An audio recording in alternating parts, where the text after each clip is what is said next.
Welcome back to the Animals at Home podcast. My name is Dylan Perrin, and thank you so much for tuning in today. Today, I'm speaking with Dyllon Levan, who is the owner of Exotic Enrichment, which is a snake enrichment store on Etsy, and it's incredible. I mean, this conversation just kind of discusses Dyllon's evolution from getting into snakes to deciding to actually take the plunge on creating a business that designs and builds and sells snake enrichment and so much more too. And there's going to be so much more eventually as he continues to evolve this business. But this is obviously something that's majorly lacking in our hobby. Quite often, getting into reptiles means you also have to get into DIYing things, whether it's building enclosures or dealing with snake branch or creating branches for your animals to climb on, or trying to build enrichment yourself. There's so much you have to do by hand that it's not like you can walk into a pet store and see all of the hamster wheels and toys and rodent things and dog things and cat toys. It just doesn't exist for reptiles, and that's why I found this conversation so fascinating. For those of you who don't get quite to the end, I want to make sure I mention right now in the intro, Dyllon also offered a 5% off coupon for his store, so you can go to the store. The link is in the description. It's Exotic Enrichment on Etsy, but if you type in the coupon code Animals at Home, you'll receive 5% off, and I'll also receive a small commission based off those purchases at no extra cost to you. And of course, so that way you're supporting me, you're supporting Dyllon's business, and you're supporting yourself and your animal, obviously having an awesome piece of equipment to use. So without further ado, let's jump right into this episode. Enjoy. If you would like to show more support for the podcast, you can do that by checking out the show's sponsor, Custom Reptile Habitats. There is an affiliate link in both the YouTube description and the show notes. If you do make a purchase through that link, a commission comes back to me at no extra cost to you. The other way you can show support to the podcast is through the Patreon account. For as little as 75 cents per episode, you will automatically be added to the Discord server so you can communicate and chat with other like-minded keepers. If you do bump yourself up to the $5 a month tier, you'll have early access to the episodes and the opportunity to submit questions to upcoming guests. Again, I am so grateful for each and every one of you. This podcast is a lot of work and costs me a lot of money each month to run, and any support coming from your end is greatly appreciated. Awesome. Well, Dyllon, welcome to the podcast. Thank you for doing this. Thanks for having me. I'm really looking forward to it. This was Natalia, who's one of a longtime listener, and I'm sure your acquaintance at this point as well. She pointed you out to me and introduced us, and I'm super excited about that because I think it's what you're up to is cool and new, and with the way the world is moving in the reptile space, I think there's going to be a lot of interesting stuff kind of in this domain. So I cannot wait to get into that with you. I'd love to know your background a little bit, kind of how you got into reptiles in the first place, and we'll go from there. Yeah. Well, I've always been into reptiles. I haven't always had reptiles. Pretty much, I've always kept pretty much everything but reptiles. It was always, hamsters, gerbils, chinchillas, bunnies. What else? Did you do fish? Pigs. Yeah, fish a little bit. I always wanted a snake, and it was a hard no from my mom. So, yeah, but every time we'd go to the pet store, that's where I'd make a beeline for to go look at them. And it actually wasn't until a couple years ago that I got my first snake. There's a local reptile show that they do, and we would just kind of go to it and look around, and I'm like, oh, this is really cool, And so we went to a pet shop to get something for our other animals, and I was looking at the snakes like usual, and the lady there, she was like, do you want to hold one? And I was like, hell yeah. So she put one in my hand. It was a ball python. And I was like, it was like a switch went off in my head. Like, I have to have this. So that was when like the hardcore research started, because it was like amazing to me. Like, I can have this in my house. I don't have to leave my house to look at this amazing animal. So then, make a long story short, after that, I started doing, a massive amount of research, and yeah, and I got my first and still my only ball python. And we got our axolotl. So we have our ball python, my girlfriend and I, and our ball python and axolotl, our parakeet, chinchilla, a dog, and a cat. So that's kind of how that happened. A good group. Yeah. Yep.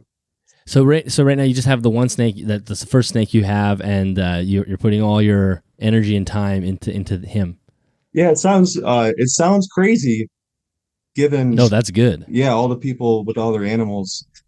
I guess it's kind of, maybe I'm kind of a weirdo, but I believe in having less animals and a better life per animal, than just impulse buying, all these snakes because they're more for whatever. So yeah. Did you investigate another species at all, or when they put that ball python in your hand, you thought, no, this is going to be the species for sure? Um, so I started doing my research and basically like I had never had a snake before, so it was what's the best first snake? And that one came up every time. So it was kind of Mm-hmm. like that's just what I went with. I guess it was kind of Gotcha. tied with a corn snake, but I just like ball pythons better. Yeah, cool.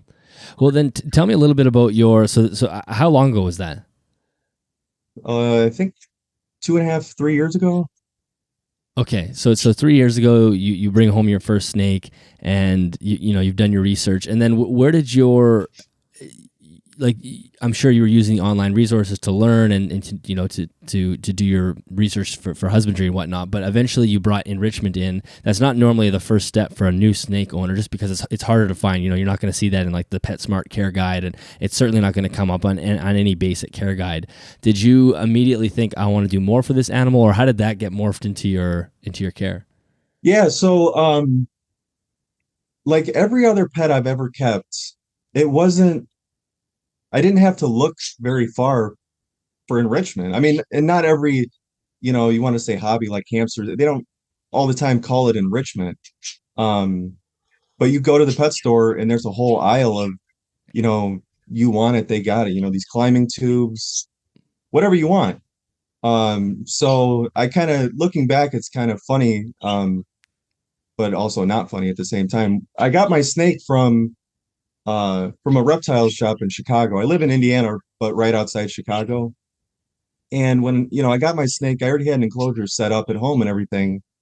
Um, but I was excited, spending money. I didn't care. So, I got a couple hides and I asked the guy who was walking me around, I was like, "Where's your enrichment section?" And he just kind of looked at me like, and he pointed me to like a half cork log thing. And I was like, I didn't say anything, but I was thinking like, it's not really what I mean, but that's what he meant. You know what I mean? Like it just didn't exist. Mm-hmm. So I came home, and I did more research. I never stopped doing research. I mean, that never stops. But to make a long story short, I was using the dog toy like pretty much everybody does, but I found a couple problems with it. Um, for one, it rolled, so I didn't love that, and it didn't get What was big the enough. toy? Can you describe the toy for people who can't Yeah, put that image in their head? yeah, Yeah. it's I have one around here somewhere. It's the Holy Roller dog toy. It's like a big um you know what? It's right over here. Let me grab it. Yeah, yeah, go get it. With my light too. Hopefully you can still. Mm. So this is the dog Oh yes, toy. it's kind of like a big it's like a globe type shape with Yeah. the hexagonal holes. Yeah. Yep. And so I was using this for a while. And but it would roll when I put my snake, it would roll and it wasn't big enough. I don't know if that was the biggest one I could find in it and it still wasn't big enough. So I don't know if it was like my creative mind or what, but I was like, well, prior to me making my own stuff, um, I never intended to make anything. What Hmm. I knew I had an idea in my head what I was looking for, and I couldn't find it. So I kind of just made, well, it wasn't the original thing I made was not based off that ball. It was my research led me two ways with ball pythons. One side said they climb and the other side said they don't climb. And to me, it Yeah. was like, Well, I would like to give her the opportunity, and if she does, great, and if not, that's fine too. So originally I made this I bought these plant hangers. And by hangers, I mean if you have a pot, it's like a thing made out of bamboo that you stick in the plant and it kind of for the plant to grow up. And I Yeah, took yeah, three of them and I tied them together and made like a big triangle and it had rungs that went across. And I mean, it was not great. I mean, I tied it together with twine and like hot glued it basically, but I put it in her enclosure. And not more than an hour later, I left the room and then I came back and she was all over it. And I mhm, was like, well, I don't know about other ball pythons, but mine climbs for sure. So, yeah, and I posted a picture of that thing that I made. I posted it in a forum and I was like, oh, look at this, look at this thing that I made. And there was a couple of people that asked me where I got it. Um, and I was like, oh, I made it. And that post told me that I wasn't the only person with that problem looking for something and couldn't find it. So yeah, then yeah, I was like, okay, well, if nobody else is going to do it, I guess I'll figure out a way to provide climbing opportunities or enrichment opportunities for these other snakes. But that really wasn't repeatable. Um, I wouldn't have been happy with it. Like if I did made that again, I wouldn't really sell it.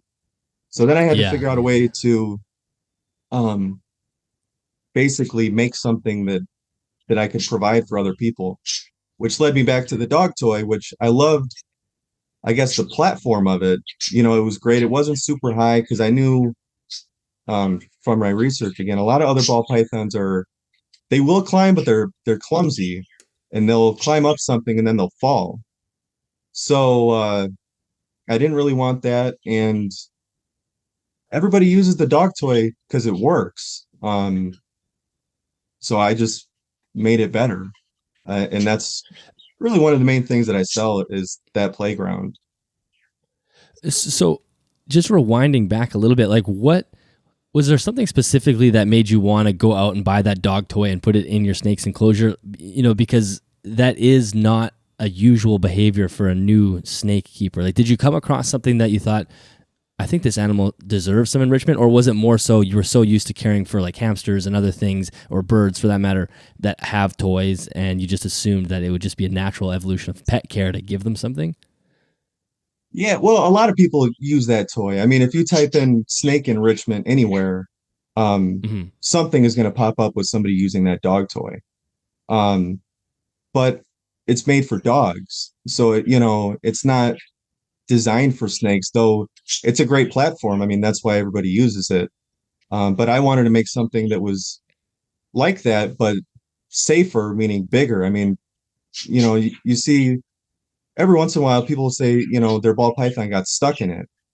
So the solution to that is make it bigger. So Hmm. that's what I did. Yeah, yeah. So then at that point you have this idea, and you start to build this thing. Was that at that point where you're thinking I could build this and meet some sort of market demand for people that might want something similar, or were you just going to build one for yourself and kind of see how it worked? Yeah. So originally I made one for myself, um, and it was what I thought it was going to be. It was like the dog. It was all the good things about the dog toy, without all the bad things about the dog toy. Um, Hmm. so then I don't know. I guess I was like, I wonder if because a lot of people DIY stuff, and in other keeping other animals, the DIY side, it kind of, I guess, supplements the store-bought side. Hmm. It's not really necessary, but you can do it. Um, I found in the snake world, it's pretty much there is no, I guess you could say store-bought side. There's really nothing you could buy. Now, granted, enrichment's a pretty broad term. I mean, you can use anything for enrichment. Um, and I don't profess that uh like if you imagine a checklist of all the things that your snake needs, like like food, water, heat, humidity, enrichment, I don't profess that if you buy a playground, you can check that off for the rest of their life And you know what I mean? To me, it was just a Yes. better Yeah. alternative than what people were using. Yeah. Can you describe the playground design? So, if for those who are just listening, we have the dog toy, which was that more of that basically a ball with hexagonal holes that sort of gave this lattice structure.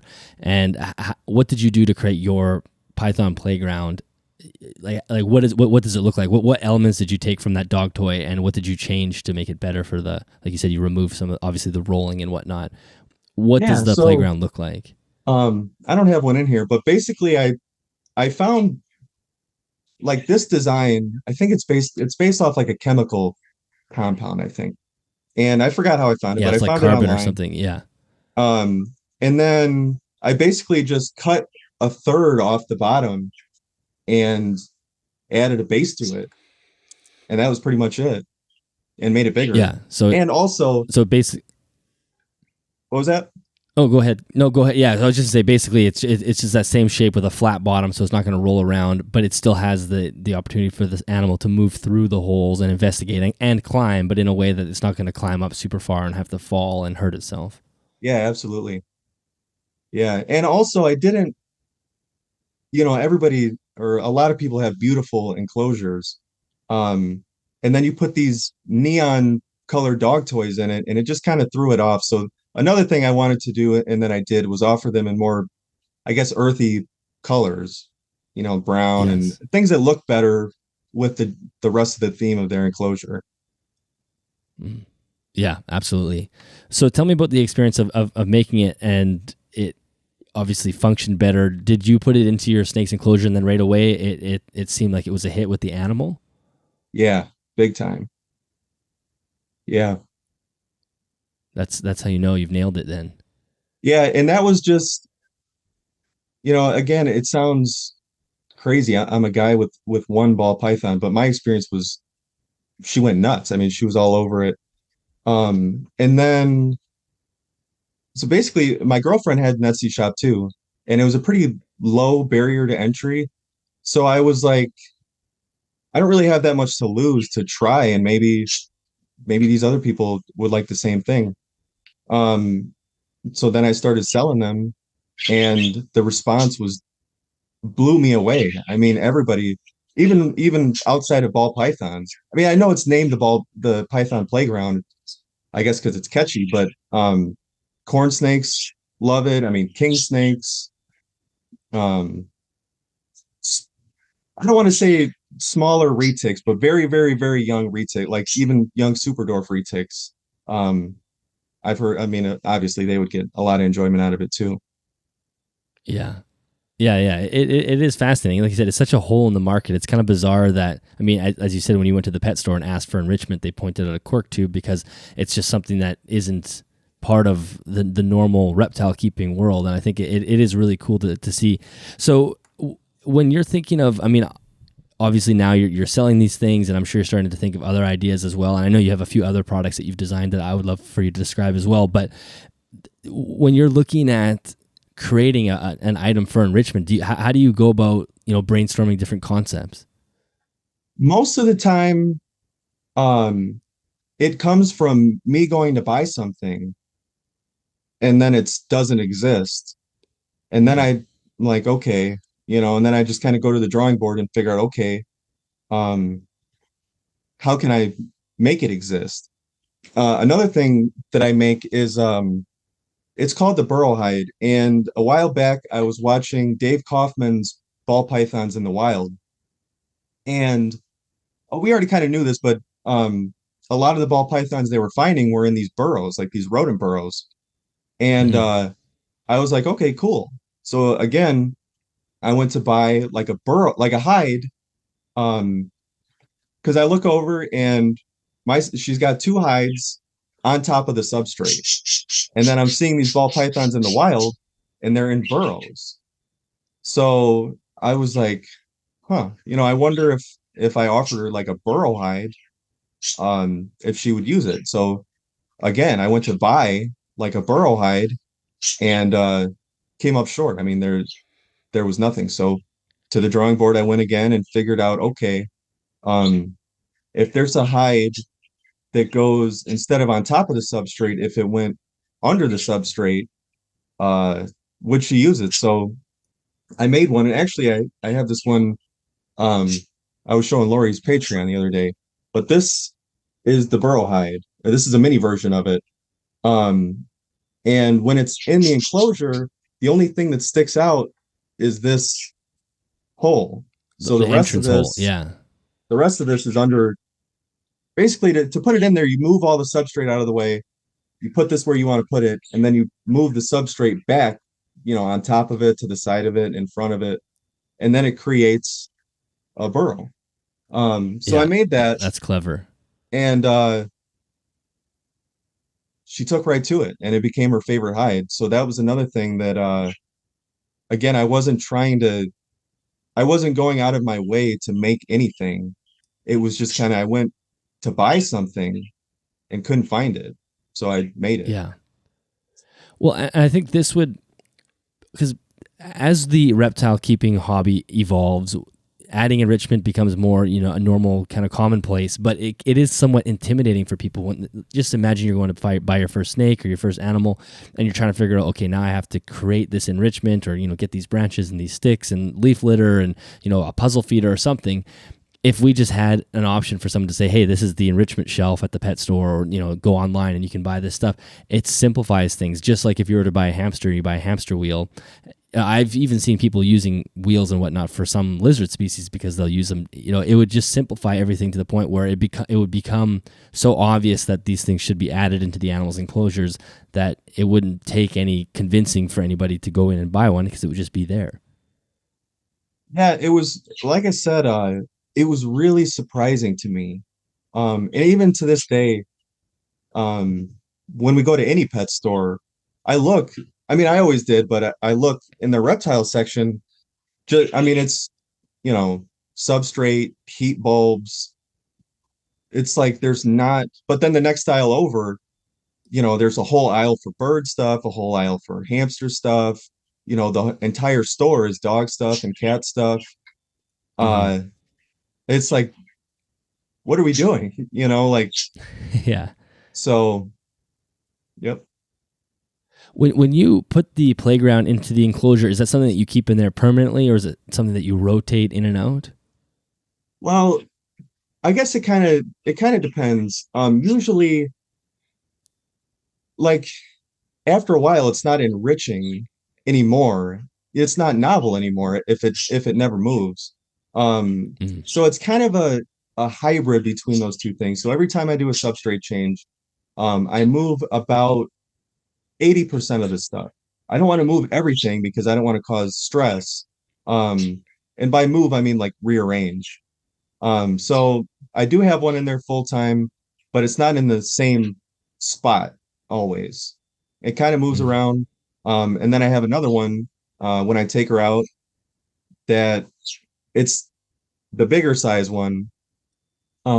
So hopefully she doesn't know that they're the same thing, just a bigger version of it.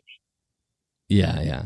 But it's simple. You can be easily moved. It's not bolted in place. Like, I have all these branches behind me. Those are all fixed in. I can't just move those. They are part of the enclosure now.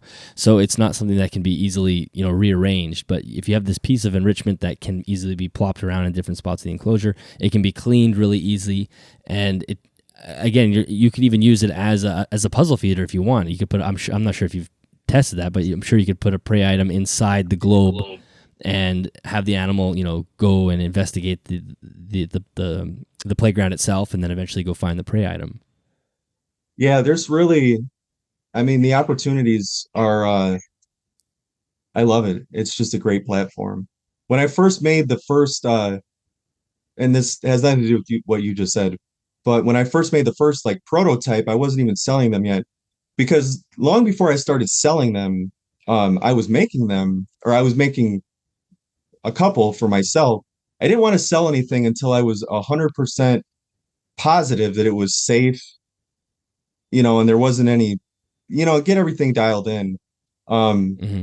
but my coworker bought one from me for his dog, and he, like you said, he puts treats in it, and his dog, I don't know what kind of dog it is, but one of those little tiny dogs. Um, sticks his head through the holes, and it kind of made me nervous at first, but his dog can fit his head through the holes and grab the treats and stuff. It's pretty cool. That's really cool. So tell me a little bit about the evolution from just making them for yourself to actually, you said that the Etsy store is fairly simple to get up. Did you just put the Etsy store up and put a few photos of what you could potentially sell and just see if anybody found it? Or how did you go about that? Yeah, pretty much. I mean, there's the SEO side, to where um Mm, people type in, ball python or whatever, and it pops up. And in the beginning, it was a lot of word of mouth. If somebody came across it and they bought it and they loved it, and then they told somebody else, and that's kind of how it's gone. yeah. Has it been kind of surprising to you? As you said, this was not your plan to start a snake enrichment company. If we had rewound the clock, 4 years back, let's say, to the point where you didn't have a snake, if you had told your 4-year-old, your 4 years in the past self that you would be owning a snake enrichment company, I'm sure you would have been like, "What the hell are you talking about?" No, exactly. It's been super surprising. Um, but it's like a passion. I've always been, I guess, innovative. Like I've had an innovative mind. I haven't always taken action on thoughts that I've had to make things better. But this time I did. And I have to say, I mean, the people that I meet doing this, I love everything about it. I love, um, like when I first made the burrow hide, um, it wasn't I didn't go from no thought at all to this. I mean, there was a lot in Yeah, between. So it's kind of like thinking of something and then finding a problem with it and then solving that problem. And then now comes another problem. And then you got to solve that. And that just keeps going until I guess you have what you could say is a final product. And for me, um, it's easy to make a product, but for me, it has to I have to be able to make it and make it safe. So those two things, for example, the burrow hide, originally I didn't have this, let's see if you this cut in here. And I added that because uh snakes get stuck in things. And this is closed. So in an emergency, it's never happened that I know of. But in an emergency, if your snake got stuck, you could just it's cut almost all the way up. mm. You could just rip it open. So basically, the tunnel leading into that hide has enough flex because of that slit down the middle. You could, I mean, and it would be easy to break even if you actually had to, right? Yeah. Like I said, it's never actually happened that I know of, but that's I'm always thinking of, is this safe? Because if Mm. it's not safe, then I won't do it. It's not worth it. What sort of feedback have you received from customers that have purchased? I'm sure you have, reviews and whatnot on the Etsy store. Are people pretty pleased? Yeah, everybody's been happy so far. One thing that surprised me, and I didn't do a lot of research on corn snakes, just because I like them. I mean, but they weren't really what I was into. Um, Corn snakes taking to the burrow hides was the biggest thing that Interesting. surprised me. Yeah, that's cool. Well, I mean, there's probably a lot of different species could utilize these things. And do you spend any time spend any time researching other common species that people keep in order to potentially produce another product or some form of enrichment that suits that species better than a ball python? I mean, obviously, if you just have the one species of snake that you work with in person, it might limit you as far as ideas. I'm not sure. Yeah, um, all the time. I'm always looking for people. Now I sell them the pet store in my town that I get my feeders from. I got to know them pretty well. So actually I sell them in their store as well. But they always have, rat snakes. I forgot what else they have too. But all kind of different snakes where I'll see it, I'm like, oh, that's cool, and then I'll go and research that animal, and I'm like trying to find problems so that I can try to find solutions for those problems. Yeah. Do you have any other kind of ideas? I mean, you may not want to discuss them because you're still working on them. But do you have other things enrichment wise in your head that you're kind of tinkering with? Um, Enrichment wise, for ball pythons, well, okay. So when I first made that thing with the plant hangers, the rods of it were made of bamboo. So actually my original plan was, but I didn't want to sell them because it was bamboo and it was open on the end and I didn't want it to absorb moisture from the humidity. So the whole thing just didn't make sense to me. That's part of the other reason why I never sold them. Um, but it looked really good. So then I was trying to figure out, okay, what can I make look like bamboo? Because the bamboo looked good, but still offer the same effect. So then I figured out you can make PVC pipes look like bamboo. L's Reptiles has a good video on that.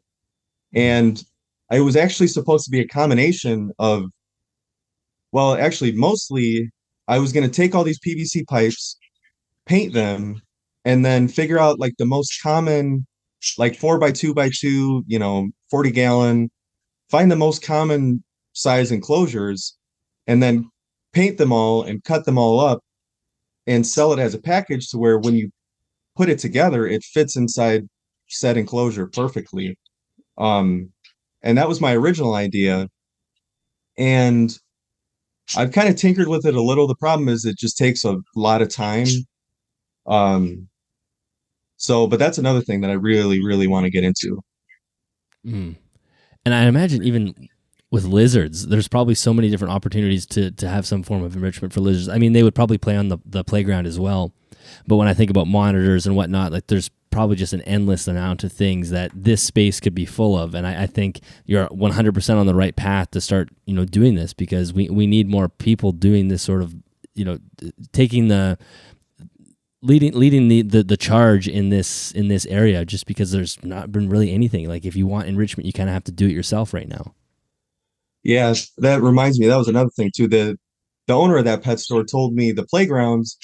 He said to put like if this was a playground, like um add like a solid piece in it and hang it upside down. And he said crested geckos would love it. I don't know. I've never had a crested Mm-hmm. gecko, but he was saying to do that, and I never got around to it. But that's another thing. I mean, there's so many, like you said, I love this. I mean, I love animals, so it's not like work for me. It's not uh I enjoy it. Even if I don't have the animal, I still enjoy learning about the animals. Um Yeah, yeah. Well, and like you said, you get to meet the people too that are kind of on the same page as far as improving the captive environment of our animals that we have, and you're just going to run into those people over and over again. People aren't just going to stumble onto an enrichment storefront without actually looking for it. yeah, it was kind of a byproduct that I didn't really expect, but in the space that I'm in, it kind of filters all my favorite kind of people to me. I mean, I love Hmm. everybody I talk to because they're people like me who, well, first of all, want to offer enrichment to their animals, but like love their animals exceptionally. Not just keeping it and not really thinking about it, but like, I guess going a step further and like really trying to give the best life possible. So the people that I meet doing this is just incredible. But that was a Yeah. byproduct that I never could have imagined. Yeah, yeah, exactly. Funneling those people towards you is like a perfect way to say it. And as you were saying earlier, and we chatted on the phone last night too, you were telling me that you did this thing with Lori Torini. Everybody that listens to the podcast knows Lori, and she has a Patreon kind of hangout, and you were there. So how weird is that, going from not even having a snake 3 years ago to probably watching Lori's videos to now being invited as a person to speak at her Patreon Zoom meeting? Must be a pretty weird feeling. Yeah, it's funny. I've been thinking about that, how it all kind of came full circle. And yeah, and I have to give credit to Natalia, because she was the one, she bought a playground for me a while back. And I never had my own, like a personal Instagram. but I made one for the business, and she mentioned me, tagged me in a, I don't know what they call it on Instagram, but anyway, it notified me, and then I sent her a message and said thank you, and then we started talking. Um, and she introduced us, and also introduced me to Lori, which again was funny because I was watching you and Lori from the beginning anyway, even before I started Exotic Enrichment, like I said. So it's really funny how that all came full circle. I'd like to take a quick break to thank today's show sponsor, Tomaskas Ltd. Many of you are probably already familiar with Tomaskas, as the founder has been on the podcast before. That's Thomas Griffiths. Last summer, we did a podcast called The Fundamentals of Lighting, and if you are any way confused by lighting, you must go listen to that episode because we break it down in very simplistic terms. Tomaskas is an independent animal and husbandry consultant, as well as a research and development consultant. Thomas works behind the scenes to help improve lighting technology for everything from just a keeper like you and I, all the way up to really high-level zoos. Thomas has an incredible amount of experience from testing lighting technology all the way to actually making sure it's implemented properly in the field, which makes him uniquely positioned to give lighting advice for animals in captivity. He works with all taxa, ranging from small reptiles and amphibians all the way up to large mammals. He is trusted by zoos, vets, and the world's leading manufacturers. This allows him to offer professional and friendly advice tailored specifically to your needs, knowledge, and budget. Tomaskas also covers continued professional development and training for those of you who work in a pet store, a vet clinic, or a zoo environment, and all advice given is protected by insurance. Thomas is available for both in-person and virtual consultations. If you're looking for more information on Tomaskas, make sure you head to tomaskas.com. That is TOMASKAS.com. Yeah, but like you said, it's like-minded people kind of getting together. Can you? I know we've already sort of talked about the products, but I want to make sure people have a clear idea of the products that are available. So if they went to your store right now, what would they see? So there's the playground, and I think there's the larger version of it. Maybe you could tell us the sizes of the sort of the original, and then the large one, and then the hides as well. Is there a difference in sizes, or is there just one size? And then if there's other products that we haven't talked about that we should mention. Yeah, there's I'm trying to think of the exact sizes offhand. I think the largest playground I think is 13 inches tall and about 13 inches wide. Um So and that's then the pretty medium, big. yeah, it there's actually some people that I've heard that use the medium size for their adult ball pythons. I don't really love that, but they said it worked, so that's great. But the biggest one is definitely, I mean, that's what it's average, it will work uh for even a female ball python adult. Mm-hmm. And then there's the standard, and then there was the mini. Um, and the mini kind of So came how big about. was the standard? I think it's 8.5 inches tall, Okay. and then I think the mini is 5.5 or 6.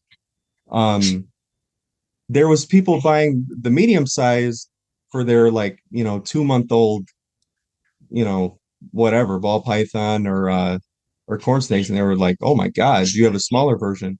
And I didn't, so that's when I went ahead and started that. So, Yeah, that's smart. and then there was another thing I made was like a sky hide, because again, I wanted a sky hide for myself, and I went to buy one, and there's nothing spectacular about the sky hide. But I guess how it was born was I didn't want to drill into my enclosures, because eventually, I'd like to upgrade them to even bigger ones, and I don't know, I didn't want to be nickel and dimed on holes drilled in it. So I went back to the drawing board again, and I made a sky hide, but it's got pillars. Instead of the hide being drilled into the roof of the enclosure, it's got a base that is hidden under the substrate with pillars that hold the sky hide up in the air. And that's how Oh, that that's worked. cool. Yeah. I So don't think I saw that. That's really interesting. That's a great idea. Yeah, that is one of the things is, if you're putting a sky hide in, you kind of have to damage the roof. Not really damaging it, but like you said, if you wanted to resell it or anything, you're gonna have holes in the ceiling. yep. So that's how that was born. I don't make it super big. It was kind of um again with the guy from the pet store. He was saying like leopard geckos.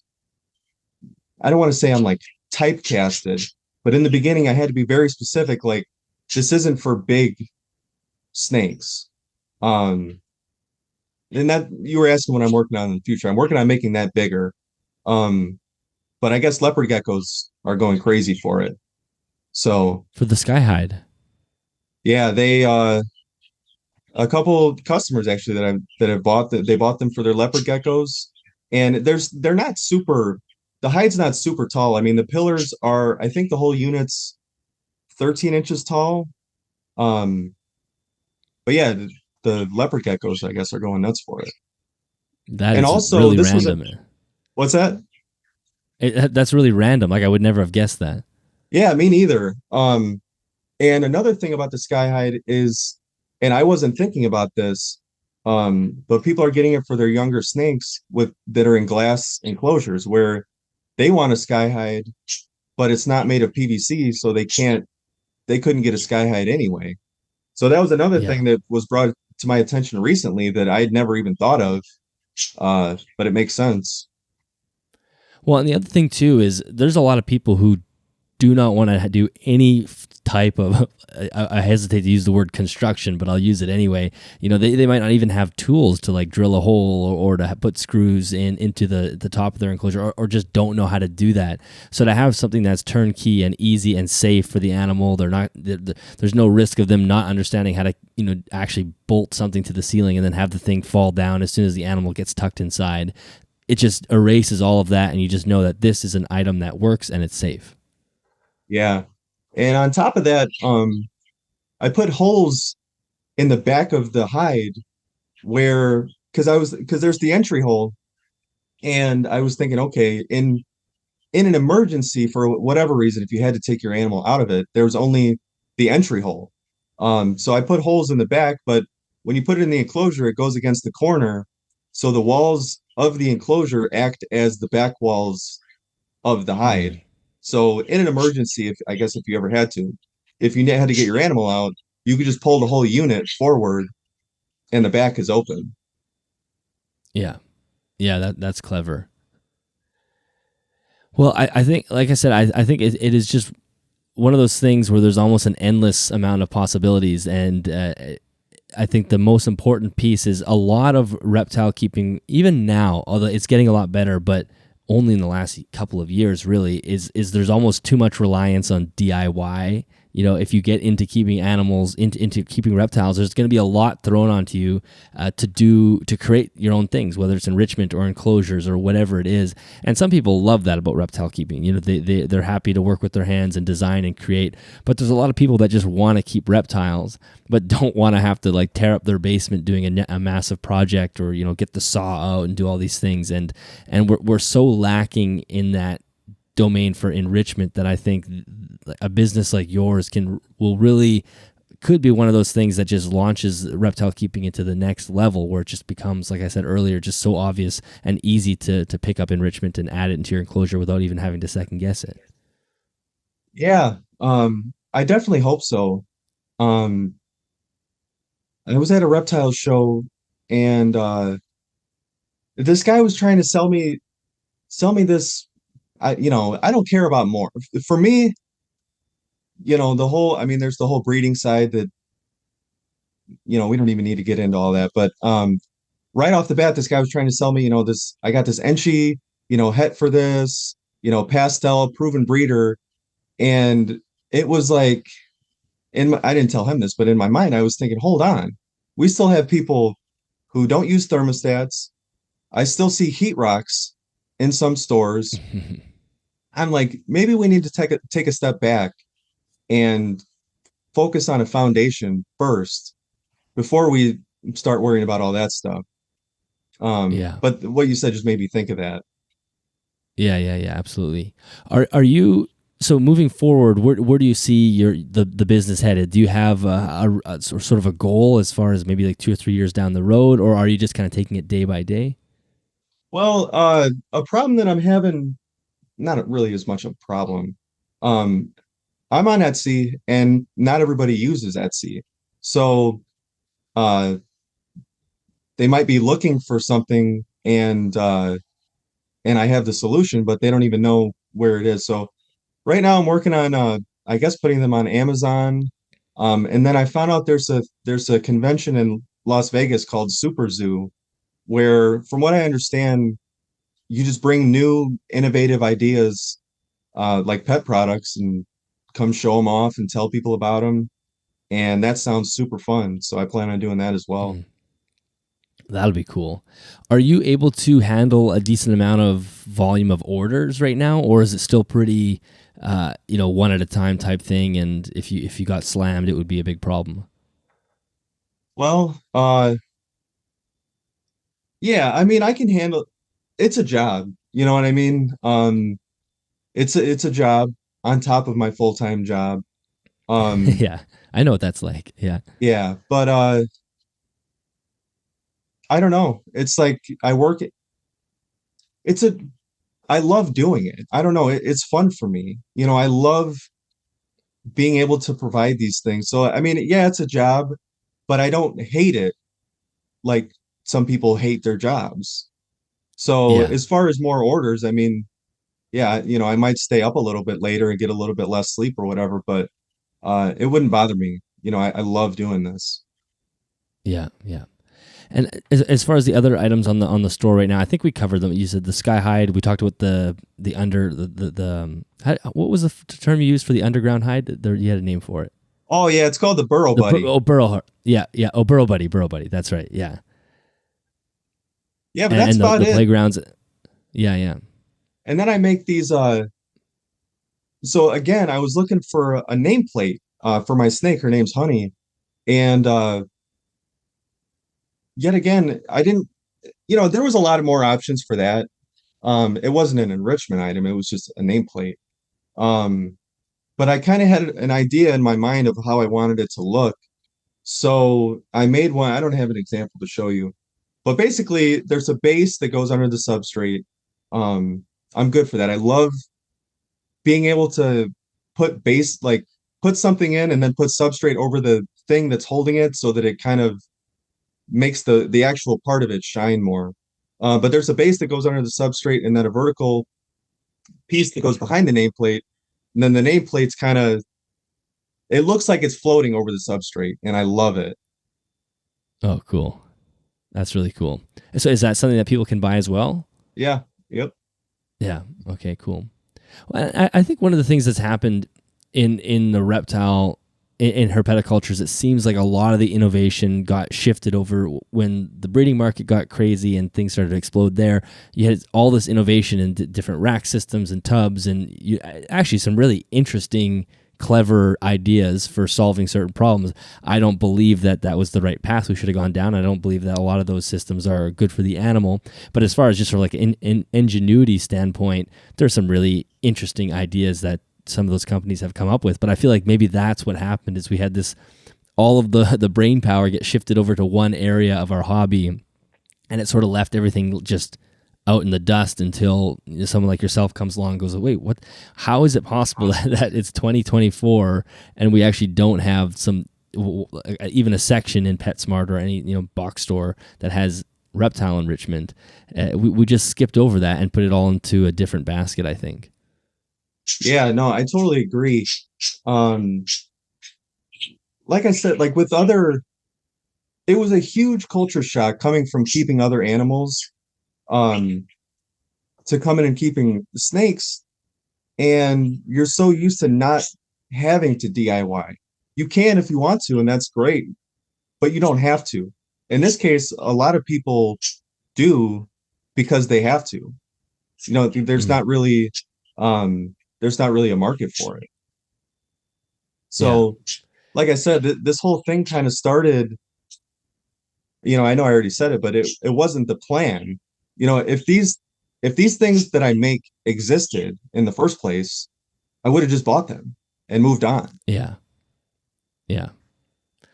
So what about yourself as far as herpetoculture goes? Do you think that you will get another animal, or are you going to stick with Honey, the ball python, or have you, now that you've kind of started researching other animals, do you think you might add some more? Yeah. So yeah, I definitely, absolutely, definitely want more snakes. But I think everybody's everybody's situation is unique, and I don't believe in impulse buying a living Mm. animal that, has a lifespan of, potentially 50 years. Um, like in my case, for example, when I drive to work every day, there's a memorial of all the people who've died doing my job, and I see it every day. So I think about it Like died as, at work, or like yeah, in as a safety thing, or yeah, at work. We're in the same. oh wow, So, uh, and I'm not trying to be morbid, but my point is, um, if something were to happen to me, the last thing I'd want for my family, on top of picking up the rest of the pieces, is okay, what do we do with these 17 snakes? You know what I hmm mean? So for me, um, until I establish, I'm not, I mean, hopefully that doesn't happen to me, but that's something that I don't want for nobody in my family is snake, they wouldn't know what to do. And I yeah, was watching yeah, your episode with Chris, and I know his friend, that's what happened. His friend passed away. His friend had a bunch of snakes, and, luckily Chris was there to be able to take them in. But in my case, they'd be scratching their heads like, what do we do? You can't call the Humane yeah, Society, what do we do? So I try to keep the amount of animals I have manageable, because, and then there's this whole other side of like, um, I'm in these like Indiana, reptile trading groups or whatever, and it's pitiful.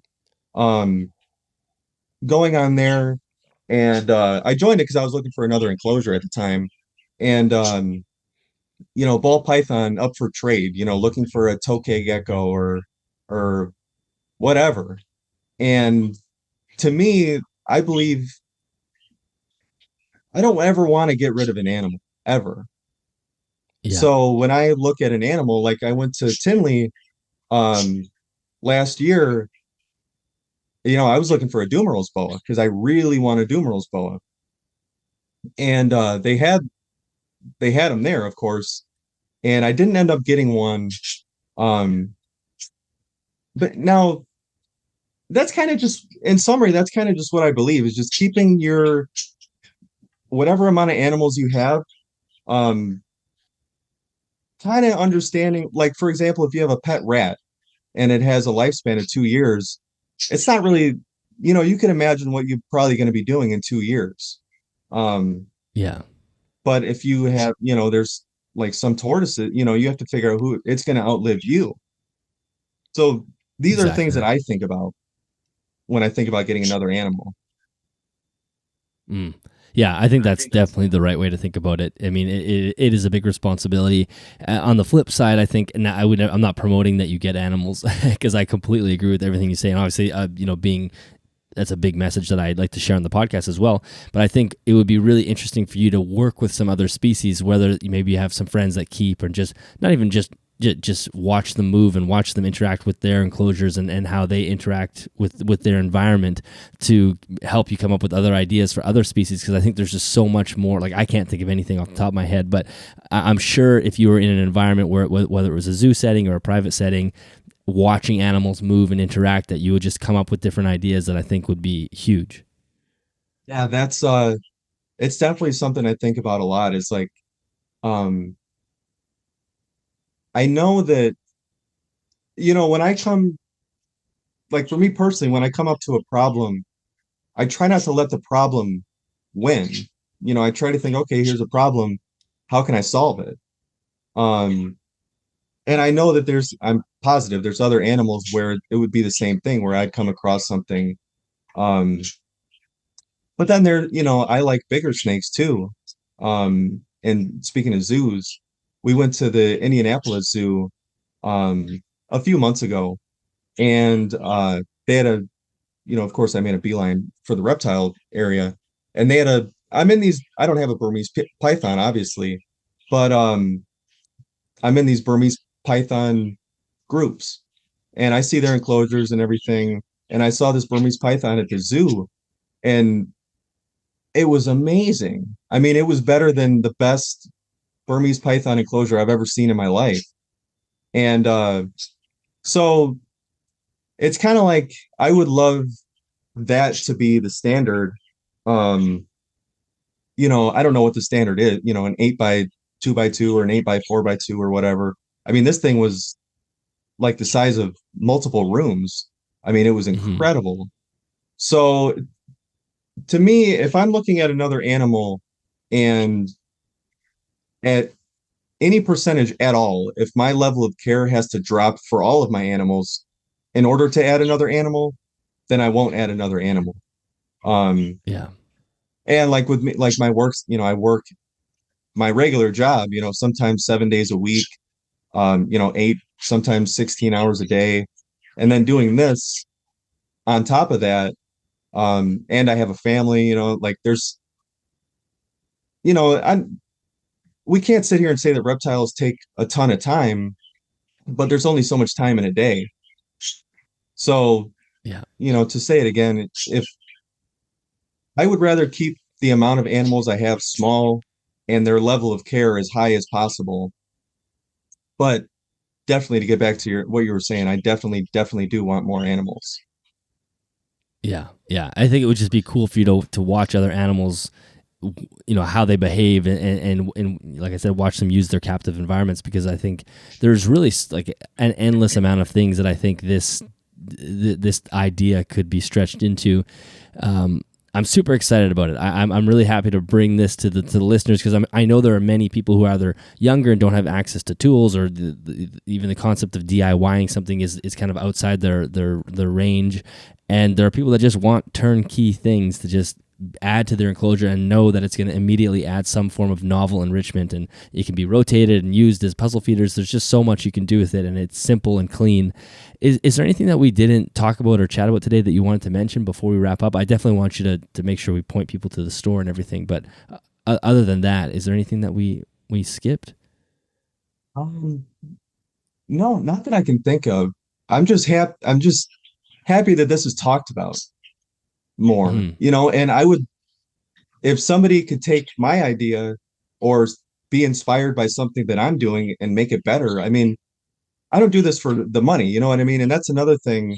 Um, I'm not trying to chase money. I don't, it wouldn't be like, and I know this isn't what you were insinuating, but I would never think, I want to get a totally different kind of animal so that I can take this mentality that I have, apply it to that animal and, increase.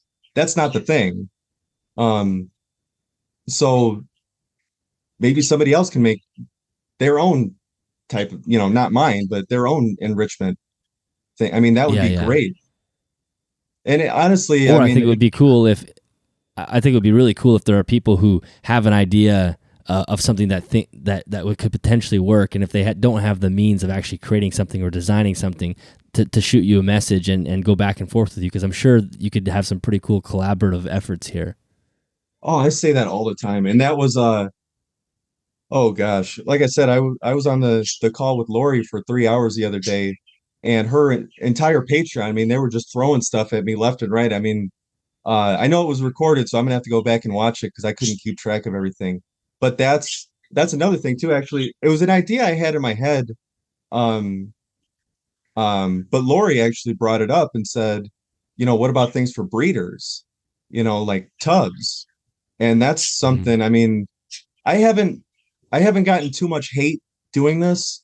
Um, but any hate that I have, every time it's a breeder, saying that, ball pythons don't climb, you don't need all that. Um, so anyway, but back to what Lori was saying, which I had kind of thought of before, like, I mean, it's sad seeing some breeding setups. I think breeding setups can be done right, but I don't think they're always done right. So having something to Mhm. offer for them would be amazing too. I mean, that's definitely on the horizon as far as something that I want to get into. Yeah, yeah. Yeah, I think there's really an endless amount of possibilities. Can you tell everybody where they can find you? So if anybody has an idea or wants to reach out and talk to you, where on Instagram they can connect with you, and of course the store on Etsy. How do they get there? Yeah, just exotic enrichment on Etsy, exotic enrichment on Instagram. I have a Facebook page too, exotic enrichment. Um, I have a TikTok exotic enrichment that I never really I never had a TikTok until I was trying to make videos to show originally when I made it. I think I only made like one or two TikToks. But I was trying to show how the playground is better than the dog toy. That was the idea. Um, but I'm 29, but I feel like I'm 99 with social media. Yeah. I never really got into it, but now being in this space, and wanting to tell everybody about what I'm doing, uh, it's I'm learning as I go as far as the social media area. But exotic enrichment on everything uh, will lead them to me. And again, I have a lot of regular customers, and I tell everybody all the time, if you have, like you said, if you have an idea of something, but either you don't feel like, figuring out how to make it or whatever, like I'm always open to that. And Mm. it's not all, Yeah, yeah. as a caveat, it's not everything is always enrichment. I mean, I make hides that I like. I'm working on a hide that's shaped as a mousetrap, just as a joke. Um, just things like that. I mean, I just kind of have fun. But most of the time, Yeah. I'm looking to buy something, and that's how these things are born.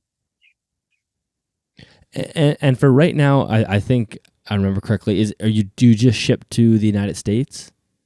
I'm Yeah, the United States, and I have it set to I can ship to Canada also. I haven't done it yet. Um, I was watching your video actually earlier. I forgot his name, the tarantula enclosure guy. But Jeremy. Yeah, yeah. you guys were talking about how expensive everything is in Canada. I know we were talking about that the other day too. And I was like, oh my God. So yeah, I'm capable of shipping to Canada. I don't know But how the much it shipping would cost, cost. yeah, Yeah. yeah. Yeah, that's one of the, especially coming up across the border. Like I was telling you yesterday, there's probably duty fees and some extra taxes. But anyway, I'm sure there's some Canadians that, because you don't always have to pay duty. Sometimes you don't. So it's one of those gambles that you have to take once in a while. But anyway, for anyone in the States, for sure, you can ship to them. And then if there's a few Canadians out there that want to spend the extra dollars, because it is amazing. I think it is, you probably have to pay double, but it would be nice if eventually that's not the case, but for now it'd be a little more expensive. Yeah, definitely. Awesome. Well, Dylan, thank you so much for coming on the show, and I'll thank Natalia as well right now because she connected us, and I think this is such a cool idea, and I'm sure you'll have people that are listening to this that are going to reach out to you with ideas, and you'll have some customers that are listening as well, which is fantastic. So thank you for coming on the show and sharing your story and doing what you're doing, because it's very innovative and exciting. Yeah. No, thanks for having me. And of course, too, I did make the discount. It's Animals at That's Home. right. Yeah. Yes. Can you quickly just tell people how to use the discount code and it's just Animals at Home, one word? Yeah. Just Animals at Home. It'll ask you in the checkout for a coupon code, and it's just Animals at Home. Okay. Awesome. So that's awesome. So that was something that I didn't know Dylan was going to do until yesterday when we chatted on the phone. So thank you for that. That's great. So any listeners, type in Animals at Home, you get a discount, and you're obviously going to have something beneficial for your animal as well. So it's great.